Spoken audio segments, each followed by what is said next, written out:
You mentioned that you came in kind of an offensive player, and you also mentioned your knee injury. If we fast forward to 2007, the year before KG and Ray get there, you're probably playing like the best offensive ball of your career. You're averaging 19 points a game over like a 1 month stretch. And then there's a game in Indiana and you tear your ACL on a dead ball. Man, how much, I mean, first off, one of the most just unfortunately timed injuries ever, but you end up getting back to the court like 9 months later and playing 75 games, an amazing rehab process and turnaround time. How did that 9 months off the court rehabbing change who you are as a player? Well, honestly, it kind of broke me spiritually. I kind of asked God every day, like, what? Why me? Why me? I was having an amazing game, man. I was going against one of my top players, one of my favorite players, Stack Jack. You know, I always honored his swagger. I always liked his rawness, his realness. And then, you know, they end up signing him to the bag, and then it was just like, it was Stack Jack, man. He represent that realness, and he was considered one of those defensive players at the time, a 3-and-D kind of guy. And I was like, I had like 19 points going to the free throw line that play. And I'm like, yo, I'm busting Stack Jack. And then when I blew past him, I was feeling good. And you know, at the time, Bron had the cock back. When he you know what I'm talking about? That dunk where he get and he reached back. I kind of felt like I was in that mode. I kind of felt like Bron at that moment because I was like, yo, okay, it's like 6 minutes, 5 minutes left. But you had left. bounce, T.A. Stop playing. You had above average bounce. Stop. Let's not play. Let's put True that. So I kind of felt like, boom, if I wouldn't have just cocked back that hard, I probably would have paused. I probably would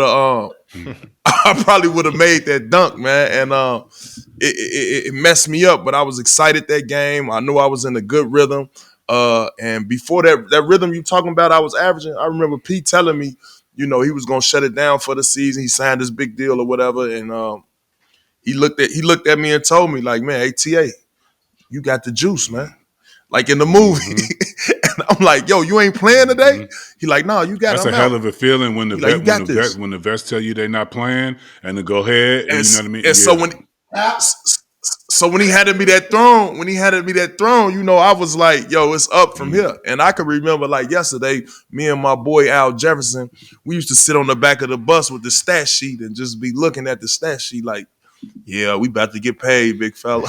he'd be like, yeah, you right, T.A. He'd say, what you finished with? I said, man, about 20 and 5 and 6. He like, yeah, another 20 and 10 day for me, man, at the office. So I used to just be so focused on, you know what I'm saying, trying to get it done, you know, because Paul gave me the torch. I'm thinking it's my team at the time. But like I say, it was an unfortunate injury.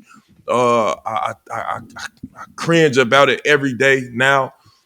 Thinking about, damn, I cheated myself out of about 50, 60 million. But more so importantly, my career, it ended up altering my game. You get what I'm saying? Like now it's like, in hindsight, did it turn? Not in a bad way. Right in that moment, I ended up winning the championship. Yeah.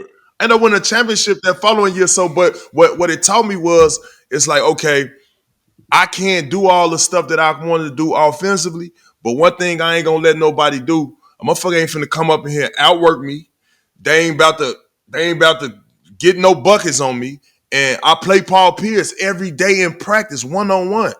I can guard just about anybody.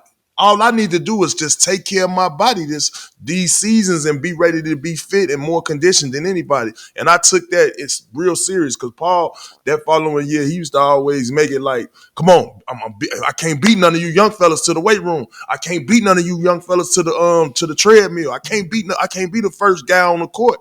And I caught on quick. I'm like, okay, this man and I already went to the paper telling Danny Ainge and them he need help. So you know what I'm saying? It was on me to just comprehend what he was putting out. And I coming in and with the hard work and, you know, the hard hat, they would say.